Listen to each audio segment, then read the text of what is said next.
Hello you guys, welcome back to Mama's Touch. Today I am going to show you guys how I do a prime rib roast. So actually I'm making this 2 days from now for Christmas. So I just want to come and pre-season it so it can have a better flavor and taste. So here is I think this is 4 bones. It's either 4 or 3 bones rib roast. If you go back to my haul, I had this in there so you can see the prime rib roast. And then I have some garlic that I just slivered it, not too small, because I didn't want to overpower it with too much of garlic, but I want to get some garlic in there. And then I have some fresh, well, not fresh,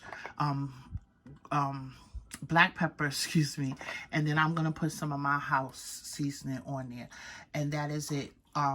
When I'm roasting it, I will add some thyme in there, but I didn't bring that out right now to show you guys because that will be in the next step. So we already have our meat washed off and is dried because I don't want to put it on there wet. So what I'm going to do is I'm going to make little slithers inside here. Like so, like that. And then I'm going to insert a piece of garlic down in there. So I'm going to do that all around. And then after I do that, I'm going to put some olive oil all over, and then I will season it. So stay tuned. I'll be back. So I'm back, you guys, and I forgot to tell you that I was going to put another herb on there, which is herb de Provence.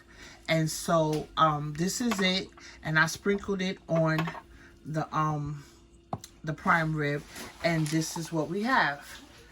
I heavily sprinkled the stuff on there. Like I said, I made sure I put some olive oil on there, and then I just season it with some of my seasoning and the black pepper.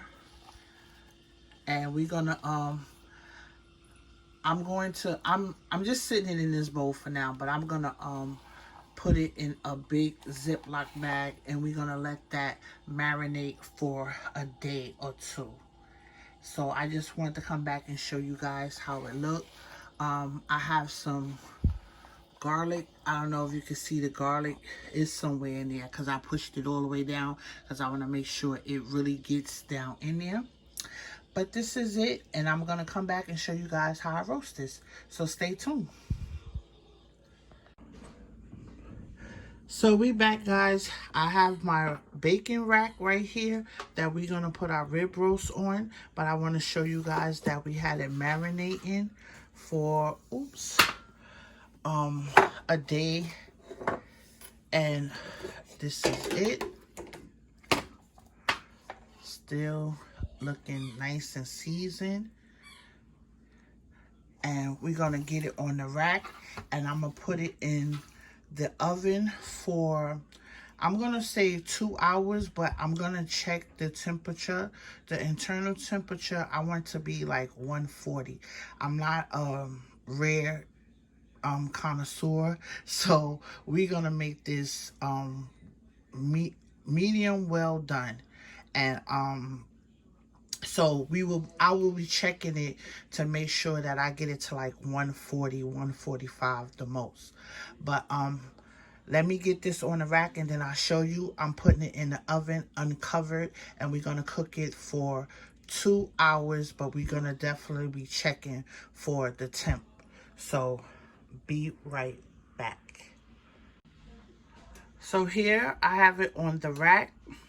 And I just want to show you guys, make sure you have the fat part up facing, because all that dripping is going to drip down into the meat. And you see the marbles in here, that fat is going to keep it nice and juicy.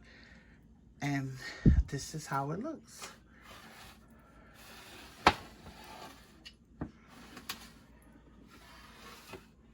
And you can see the garlic right there. And there's another one right there. So that's the 360 angle of it. And this is a standing rib roast. So I'm going to get it into the oven, you guys. And then, like I said, I'm going to check it to make sure I get to the 140. And then I will let you guys see the next step. That's a pretty piece of meat.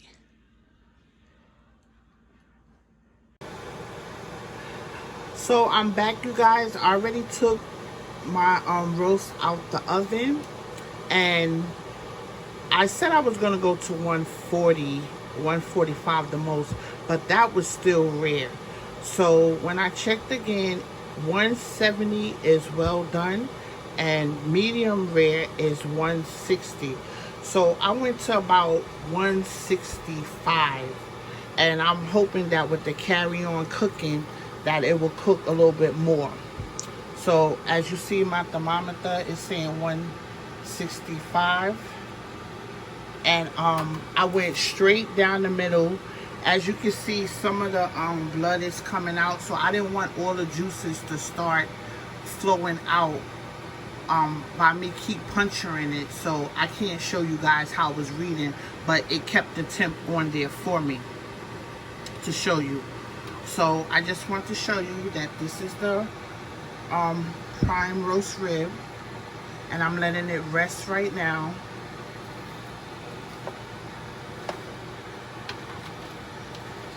And you can see all the herbs that's still on there. It's nice brown, and I can tell that the inside is still gonna be I hope medium. I don't want no rare, but I can tell that it's still soft because it's still, you know, not too firm in the inside. So I'll be back to show you guys how I played it. I might cut it, so stay tuned and watch. Prime roast rib.